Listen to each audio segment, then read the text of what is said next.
For centuries, formal education operated around a single economic reality. Knowledge was expensive to reproduce and difficult to distribute. Universities and libraries acted as gatekeepers to scarce information. Large language models have disrupted that equation. Acting as general-purpose technologies, they have driven the marginal cost of cognitive planning, drafting, and personalized tutoring effectively to zero. This chart illustrates the immediate economic consequence. As generative AI capabilities scale globally, the market value of rote memorization and basic information retrieval is collapsing. Yet on-demand access to information does not equate to professional qualification. Handing a novice an AI-generated business plan does not automatically yield a successful entrepreneur, just as an AI-drafted essay does not produce a critical thinker. The democratization of knowledge has exposed a deeper problem. The struggle has shifted from finding the right information to finding the discipline and agency to act on it. This forces a shift in how we approach learning, moving beyond the delivery of facts to focus on the human capacity for inquiry, judgment, and physical execution. To navigate this transition, we use the Ask, Judge, Do framework, a continuous cycle of inquiry, evaluation, and physical execution. It begins with the inquiry phase. Here, you apply prompt literacy, articulating precise, context-aware queries to direct the machine toward productive outputs. This interaction acts as an engine for cognitive offloading. Humans use digital interfaces to alter the information processing requirements of a given task. By outsourcing heavy data retrieval and formatting to the algorithm, individuals free up constrained working memory, allowing them to process larger volumes of complex data. Once the AI generates a response, the human enters the synthesize stage. This requires actively fusing the machine's preliminary output with prior knowledge and externally verified sources. Warning tone. This creates a psychological trap. Learners often bypass the productive struggle inherent in mastering new material. While an AI seamlessly removes the initial friction of learning and administrative planning, deep neurological encoding and memory retention actually require that exact friction. Over-reliance on this offloading causes cognitive atrophy. Educators must construct environments that force students to grapple with and critique AI outputs, rather than passively accepting them. The synthesis feeds directly into the evaluation, or judge phase. This acts as the regulatory mechanism for the entire workflow. Generative models operate on probabilistic text prediction. They calculate the most likely sequence of words based on training data. They do not access grounded, objective truth. Humans must counter this by applying epistemic vigilance. This is the evolutionary cognitive mechanism used to aggressively assess the believability of information and detect highly plausible, yet fictitious, algorithmic hallucinations. A landmark experimental study by the Boston Consulting Group measured this exact dynamic by observing knowledge workers navigating complex tasks with AI assistance. This graph maps the jagged technological frontier. For tasks inside this uneven boundary, workers using AI saw a 40% quality boost. But for nuanced tasks just outside it, workers suffered a 19 percentage point degradation in accuracy compared to working without it.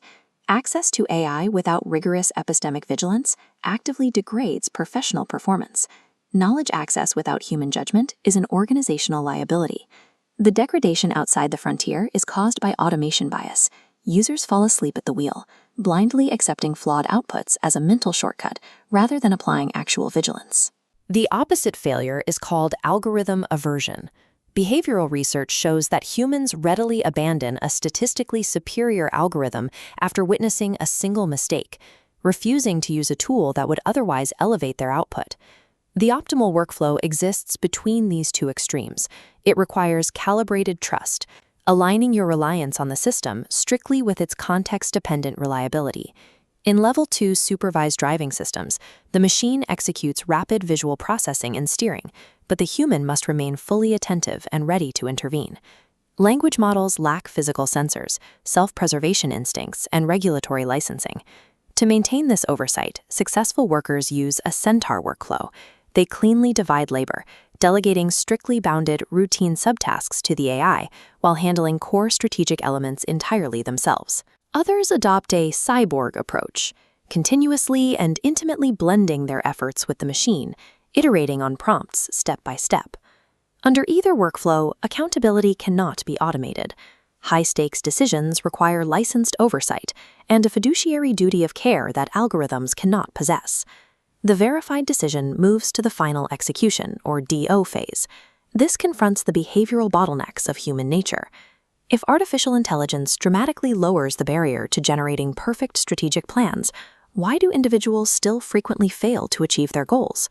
This chart illustrates the intention-behavior gap. Behavioral science reveals a massive disconnect where people, classified here as inclined abstainers, genuinely intend to change their behavior but consistently fail to act. In economic terms, this is driven by present bias.